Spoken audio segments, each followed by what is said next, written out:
Olá, tudo bem? É um prazer poder estar aqui falando com vocês, tratando de alguns temas dentro do direito, em especial do processo penal, de tamanha relevância e importância no estudo da disciplina. Muito bem. Meu nome é Thiago Minager, sou advogado aqui no estado do Rio de Janeiro, no Brasil, sou professor de processo penal, sou doutor e mestre em processo penal pela Universidade Estácio de Sá e estou no momento cursando estágio de pós-doutoramento na Universidade Federal do Rio de Janeiro. Pois bem, o que me proponho aqui é debater com vocês e apresentar aquilo que tenho pesquisado, estudado e, de certa forma, esperar algum retorno no sentido de concordância, discordância e debate sobre esse assunto, né?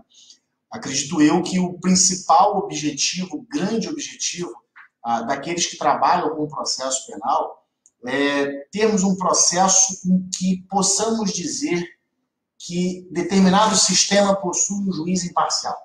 Talvez esse seja um dos principais, não maior, mas um dos principais desejos daqueles que trabalham com o processo penal em afirmar e trabalhar com um juiz imparcial.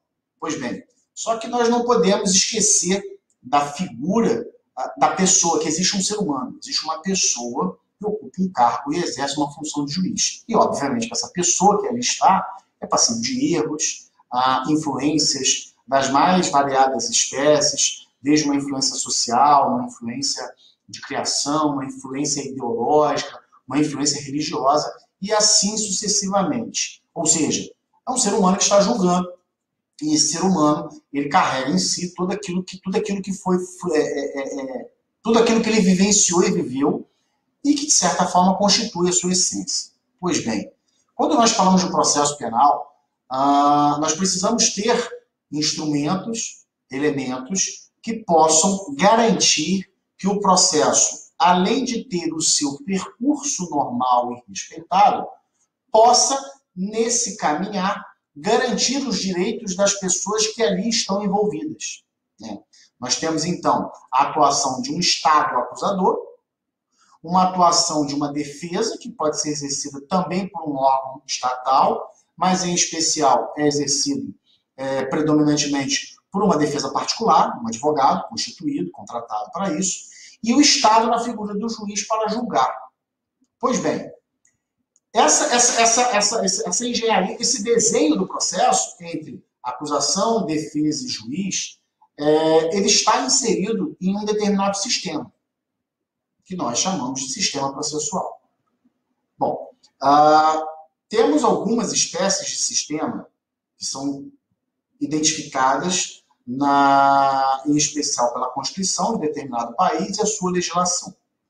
Quando eu falo por exemplo, a realidade brasileira, nós temos o que eu denomino de sistema confusional. Tá? Não é uma expressão científica, eu falo sistema confusional justamente porque estamos falando de um sistema que ele causa mais confusão do que explicação na sua essência. Por que eu digo isso? Porque nós temos uma Constituição que é datada de 1988, e uma legislação ordinária processual que antecede essa Constituição da década de 40, de 1940. E aí, de certa forma, existem inúmeros conflitos entre os institutos e esses conflitos desaguam em repercussões negativas no trâmite dos processos. Muito bem.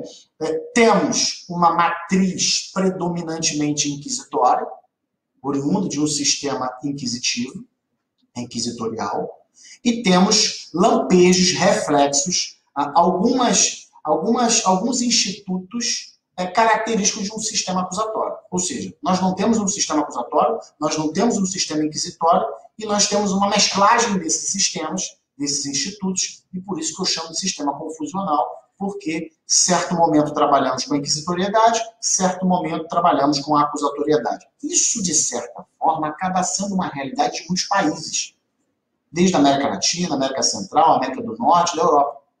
Muitos países têm essa confusão de sistemas por ter uma discrepância legislativa que regulamenta o processo penal. Muito bem. E aí, qual o nosso grande desafio no estudo do Instituto? Qual o nosso grande desafio ao nos debruçarmos na pesquisa sobre o processo penal? Encontrar elementos que compatibilizem essas incompatibilidades. Basicamente é isso. Um sistema processual visa dar corpo e harmonia a um emaranhado de situações que em algum momento podem se conflitar. Esse é o grande objetivo de entendermos e identificarmos um sistema processual puro, único, como deve ser, tá? E desse sistema nós extrairmos elementos que possam permitir que o processo transcorra na mais perfeita normalidade, de acordo com os interesses contrapostos, conflitantes e existentes no caminhar de um processo criminal. Muito bem. E aí, várias formas podemos explicar e tentar trabalhar uma melhor análise do processo em que tenhamos uma redução dos danos causados por essa confusão.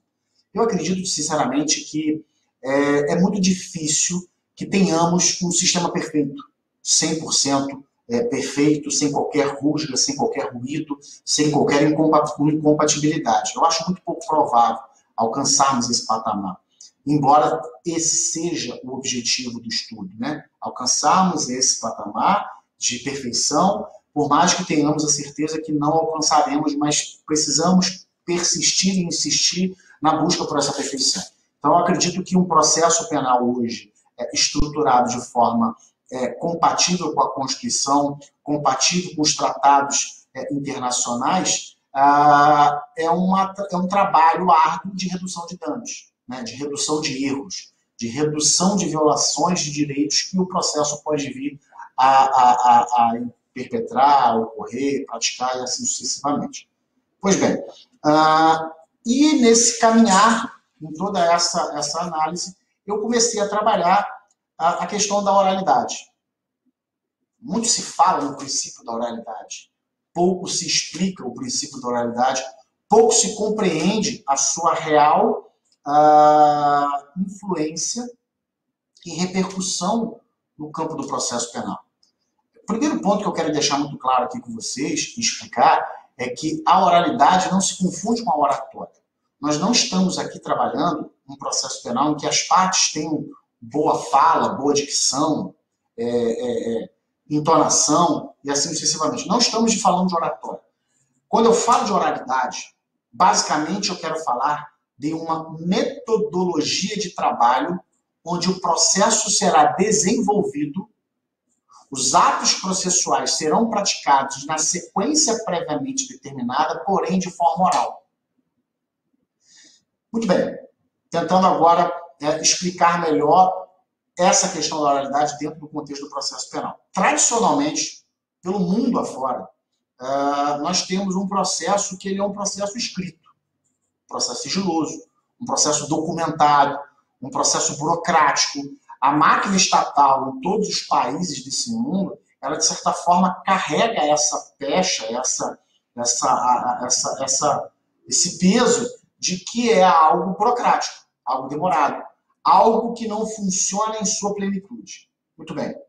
Então, tradicionalmente, né, no mundo afora, nós temos os processos escritos, as petições elaboradas, escritas, impressas, entregues, analisadas, lidas, decisões que constam com, sabe-se lá, 100, 200, 300, 1000 páginas, explicando todo um contexto, etc, etc. Pois bem, essa forma de trabalhar, que o processo penal, de certa forma, carrega na sua essência, é uma forma que permite e viabiliza inúmeras violações de direitos, tanto dos envolvidos, quanto do próprio Estado, quando o processo não tem o seu curso correto. Por que eu digo isso? Quando nós temos uma questão burocrática escrita, primeiro, tudo é muito mais demorado. Abre-se prazo para a apresentação dos memoriais, abre-se prazo para que as partes se manifestem por escrito, e aí vem todo aquele trabalho, que não é um trabalho dispensável, é um trabalho muito bem feito, mas que, de certa forma, precisa ser otimizado. Vai para uma parte, apresenta seus memoriais, vai para outra parte, apresenta seus memoriais, vai para o juiz, que terá que ler todos aqueles memoriais, todas aquelas páginas apresentadas pelas partes, e vai proferir uma decisão também, talvez, quem sabe, com 3 vezes mais conteúdo do que aquilo que foi apresentado pelas duas partes, acusação e defesa. Muito bem. Isso gera inúmeros problemas. Por quê? Primeiro, demora na prestação da tutela jurisdicional, possibilidade de delegação de funções essenciais, como, por exemplo, do julgador, onde muitas vezes quem profere a decisão não é o próprio julgador, e sim sua assessoria, que prepara toda a decisão, e o julgador apenas confirma se está correto, se concorda ou não. Tem a questão da demora, tem a questão da burocracia, tem a questão da impessoalidade, quando você trabalha apenas com papel, apenas com prazos, apenas com metas e assim sucessivamente. Bom, a metodologia de trabalho que a oralidade pode implementar num processo penal, ela vem superar toda essa burocracia. Né? Nós temos o quê? Todas as alegações, afirmações e requerimentos a serem formulados, seja pela acusação, seja pela defesa, na verdade, será precedido por um requerimento de audiência. Onde, por exemplo, o órgão do Ministério Público, a Fiscalia, pretende requerer a prisão preventiva de um determinado investigado ou acusado. Esse órgão acusador irá requerer uma audiência. Nessa audiência, em que as partes estarão presentes, ou seja, a acusação solicita uma audiência, lá estará presente tanto a acusação, quanto o juiz, quanto a defesa, e nessa audiência, o órgão acusador apresentará oralmente suas alegações para corroborar o seu pedido. Imediatamente, é dada a palavra à defesa para impugnar, modificar, concordar, ou seja, a defesa irá se manifestar instantaneamente após a fala da acusação e após esse embate dialógico entre os envolvidos, os interessados, onde a acusação fala, a defesa fala, e isso sim é um processo dialógico, um processo de partes e debates, imediatamente após, o juiz terá que proferir a sua decisão, também oral, nessa própria audiência. Então você tem a alegação feita pela acusação, onde de forma oral, verbal, ela esboça o teor de suas alegações, suas fundamentações, trazendo ali o material probatório que ela entende suficiente para corroborar o seu pedido. Imediatamente a defesa também terá acesso em audiência a todas essas alegações e material probatório para poder impugnar e também apresentar provas e também poder corroborar os seus pedidos, seja para impedir aquele que a acusação quer, seja para dar uma outra saída, uma alternativa para além daquele pedido feito da acusação. E o juiz, imediatamente, nesse momento, ele, a par de todas as informações que lhe são apresentadas, ele poderá decidir. Observe que, além do dinamismo que é dado, superando a burocracia do papel e da escrita, nós temos inúmeros outros institutos que são prestigiados e respeitados com essa situação, tais como contraditório. Por quê? Hoje, o principal problema das defesas é justamente a dificuldade de acesso aos conteúdos, principalmente na fase investigatória, onde você tem decisões de prisões preventivas ou quebra de sigilos bancário, fiscal, telefônico, em que aquele conteúdo probatório que vem corroborando o pedido de quebra, ou de quebra de sigilo ou pedido de prisão preventiva, somente a parte acusatória, a acusadora e o juiz têm acesso, e a defesa tem uma extrema dificuldade de acessar esse conteúdo. Veja que em uma metodologia oral de trabalho, que eu costumo chamar de a cultura das audiências, a defesa ela passa a ter acesso imediatamente no momento da apresentação das provas. No momento da alegação, a acusação ela faz o pedido, ela traz a alegação, traz as provas e a defesa imediatamente ela consegue impugnar, apresentar contraprovas, apresentar novas provas, outras provas que possam aperfeiçoar a decisão a ser proferida pelo juiz. Vejam que, quando eu proponho isso, quando eu tento trabalhar essa metodologia de trabalho da oralidade e a cultura das audiências, eu tento superar aquela ideia que eu considero como medieval de que dialeticidade é tese, antítese e síntese. Essa tese, antítese e síntese, ela serve justamente para explicar a parte burocrática escrita.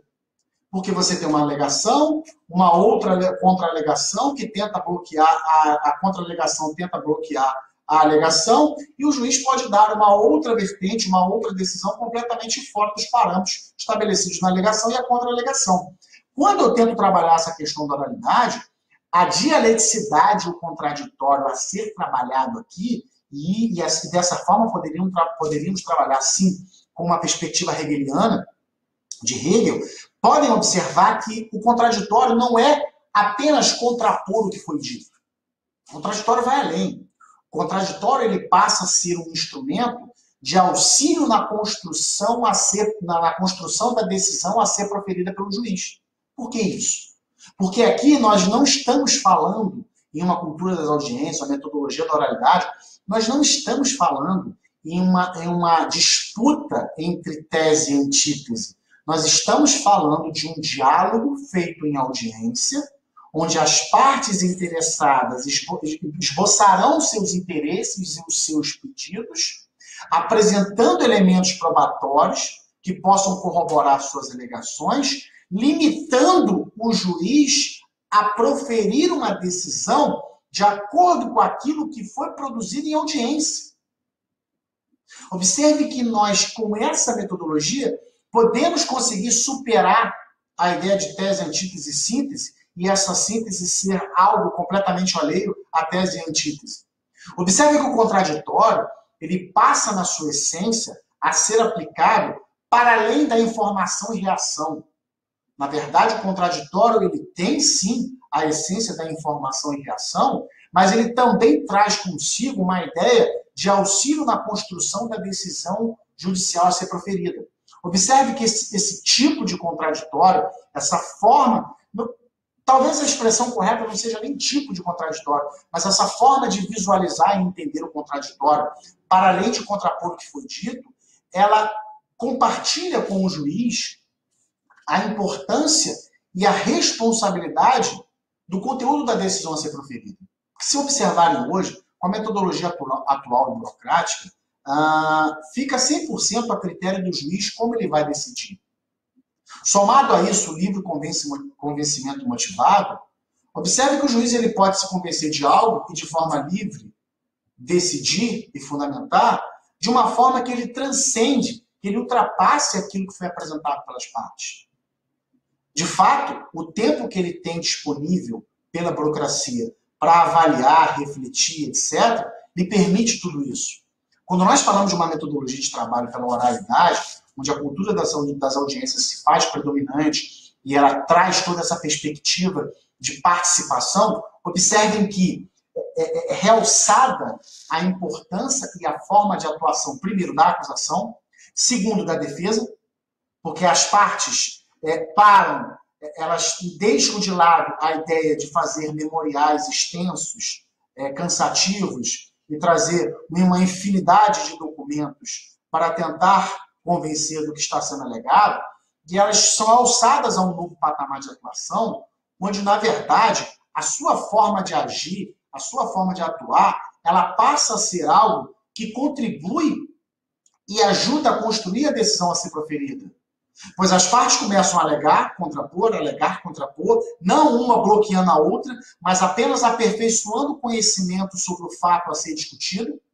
É uma alegação, outra alegação, que ao invés de se contrapor e de gladiar, lutar uma com a outra, elas tornam um campo limitativo de atuação da decisão judicial, para quando o juiz for analisar naquele momento e também de forma oral imediata, proferir a sua decisão, ele encontra parâmetros limitativos para a sua decisão. E observem que isso corrobora o que precisamos parar para pensar e reanalisar e ressignificar os fundamentos do processo penal e os fundamentos dos fundamentos do processo penal. Por que eu digo isso? Hoje nós precisamos parar para pensar que duas perguntas devem ser respondidas e ressignificadas com relação à sua resposta para compreender melhor o processo penal. A primeira, qual a natureza jurídica do processo penal?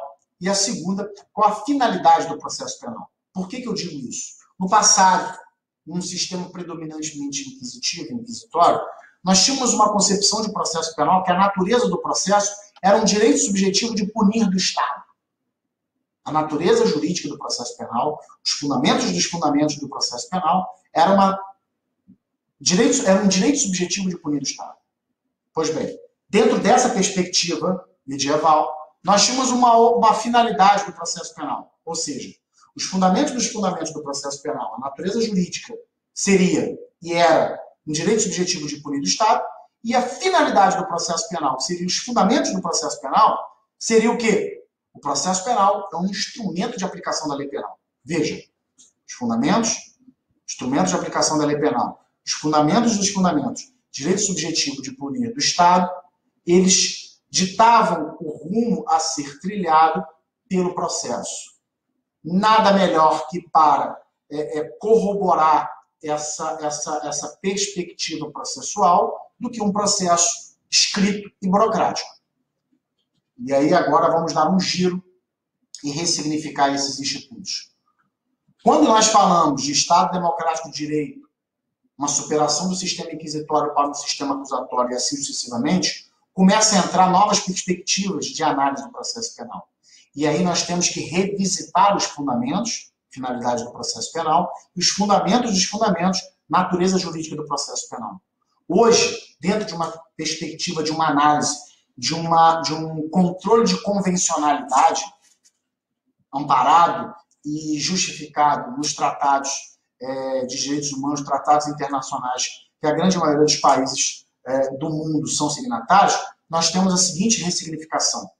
A natureza jurídica do processo penal, lembrando, os fundamentos dos fundamentos, tornou-se o quê? Um direito fundamental de cada um de nós. Um direito fundamental de um cidadão, de uma cidadã. É um direito fundamental inerente à cidadania. Quando você ressignifica a natureza jurídica do processo penal, ou seja, os fundamentos dos fundamentos, e traz a perspectiva de direito fundamental, você também automaticamente vai ressignificar a finalidade do processo penal. E quando você fala que os fundamentos dos fundamentos do processo penal, natureza jurídica, é um direito fundamental de cada um de nós, a finalidade do processo penal também é ressignificada, ou seja, o fundamento do processo penal é ressignificado para que se compreenda agora o processo com uma finalidade de limitação do poder e garantia de direitos dos envolvidos. Observem que saímos de uma perspectiva de direito subjetivo de punir do Estado e instrumento de aplicação da lei penal para direito fundamental do cidadão, direito fundamental de cada um de nós, para limitação do poder e garantia de direitos. Isso é de extrema importância porque, como eu disse, quando nós tínhamos a perspectiva anterior de direito subjetivo de punir e a finalidade de instrumento de aplicação na lei penal, um processo escrito burocrático servia como reafirmador desse estado, dessa situação, desse contexto. Agora, ressignificando e superando essa perspectiva e reestruturando os fundamentos do processo penal e os fundamentos dos fundamentos, nós passamos a ter um direito fundamental de cada um de nós, um direito fundamental como fundamento do fundamento, e uma finalidade, fundamento, de limitação do poder e garantia de direitos. E aí, de certa forma, precisamos também ressignificar a metodologia do trabalho, superando a burocracia escrita e passando para o dinamismo oral na cultura das audiências. Observem que, quando nós falamos de sistema processual, não é uma discussão meramente acadêmica, não é uma discussão meramente de artigos e livros, é uma discussão de estrutura e de base do processo penal, porque o sistema ele precisa ser engrenado, os institutos precisam estar em sintonia para que o processo funcione de forma correta e adequada. Esse é o principal desafio que nós precisamos superar. E aí, tentando agora fechar o giro explicativo que eu falei, quando trazemos para a forma de trabalho, a metodologia da oralidade, nós ressignificamos e reestruturamos não só os fundamentos dos fundamentos dos fundamentos, como nós valorizamos, por exemplo, a questão do contraditório, como já colocado, ele deixa de ser apenas uma informação e reação e passa a ser um verdadeiro condutor e auxiliar de construção da decisão a ser proferida. Nós temos o imediatismo da decisão, pois a decisão é proferida em audiência também. Nós, com isso, espancamos definitivamente e expurgamos do processo penal a questão da burocracia, da demora, do excesso de prazo, que muitas vezes é o grande fantasma, o grande terror, o principal inimigo, digamos assim, não só do judiciário, mas também do Ministério Público e da advocacia, né? Nós trazemos um maior dinamismo para o processo penal. Você consegue, dentro desse contexto, também privilegiar a duração razoável do processo. O processo ele para de ter aquela duração interminável, porque é petição dali, é petição daqui, apresentação de memoriais para todos os lados, o dinamismo ele é muito maior, as decisões são proferidas de forma muito mais dinâmica e até mesmo a forma de impugnação dessas decisões. É necessário também toda uma reestruturação do sistema recursal para que ele se adeque a essa metodologia oral, a essa metodologia de trabalho da oralidade. Pois bem, nós, dentro desse contexto, também superamos essa ideia da delegação de funções essenciais, ou seja, aquele que julga, ele não mais poderá delegar para a sua assessoria a responsabilidade das decisões a serem proferidas, porque essa decisão tem que ser proferida em audiência e entre as partes, e de acordo com aquilo que as partes trouxeram para o processo, para aquela audiência, para aquela finalidade. Então, se vocês pararem para observar, a metodologia de trabalho apresentada e até mesmo como proposta de reformulação do processo penal, do sistema processual penal, ela tende a nos dar tamanho aperfeiçoamento da máquina processual, daquilo que nós temos como processo, né? Nós temos aqui, e de certa forma, isso tem um impacto em todos os setores, né? Por exemplo, os grandes problemas dos tribunais, seja o tribunal de apelação, os tribunais de segunda instância, os tribunais que exercem e garantem o segundo grau de jurisdição, hoje, a grande massa de recursos e habeas corpus que são impetrados é justamente para questionar violações que a burocracia escrita permite, o sigilo permite. Onde a metodologia da oralidade e da forma de trabalho na cultura das audiências vai, de certa forma gradativa, superar essas violações. Observem que dentro de um contexto, de uma metodologia de trabalho com base na oralidade pela cultura das audiências, nós superamos as questões probatórias que a defesa não tem acesso. Por quê? Porque dentro da metodologia de trabalho da cultura das audiências, todas as provas precisam ser apresentadas em audiência para justificar o requerimento. Nada pode ser produzido por fora e apresentado depois para justificar o que já foi pedido. Pelo contrário, as provas elas devem ser apresentadas naquele ato processual e oral. Nós superamos aqui, de certa forma, inúmeras violações que são os grandes argumentos utilizados, em especial pela própria defesa, no que se refere aos recursos e habeas corpus impetrados nos tribunais, para garantir acesso a provas ou elementos probatórios ou informativos produzidos na fase de investigação, para ter acesso ao conteúdo probatório que ensejou uma prisão preventiva. Tudo isso começa a ser superado e nós precisamos caminhar para essa ressignificação desses institutos, dessas, como é que eu vou dizer, dessas metodologias de trabalho que, de certa forma, devem ser superadas, que, de certa forma, não mais condizem com uma realidade dentro de um Estado democrático de direito, dentro do que se fala de um controle de convencionalidade dos tratados internacionais cujos países são signatários. O que nós pretendemos não é, de certa forma, abandonar o registro escrito dos atos praticados. Observem que não é isso, né? A fala, a oralidade, ela não elimina ou exclui a escrita e a documentação dos atos ou do próprio processo. Quando eu falo de oralidade, repito, desde o começo eu venho falando, eu estou falando de uma metodologia de trabalho, de uma forma de atuar das partes, onde é óbvio que os pontos essenciais e necessários devem ser registrados, documentados. Por exemplo, oferecimento de uma denúncia. Essa denúncia ela deve ser oferecida de forma oral em audiência, mas haverá sim uma forma de documentação, de fichamento do teor da acusação, seja se limitando a tipificar, a descrever o tipo penal imputado, a data, o período e as circunstâncias, mas o ato a ser praticado é oral e posteriormente registrado, o que é de essencial. Observem que não estou aqui pregando, ou propondo, ou de certa forma, querendo retirar a documentação escrita dos processos. Muito pelo contrário. Na verdade, eu quero ressignificar a forma e a metodologia de trabalho. Por isso que eu falo em metodologia de trabalho. Na verdade, ressignificar o procedimento, a forma pela qual os atos são praticados, substituindo a burocracia escrita pelo dinamismo oral.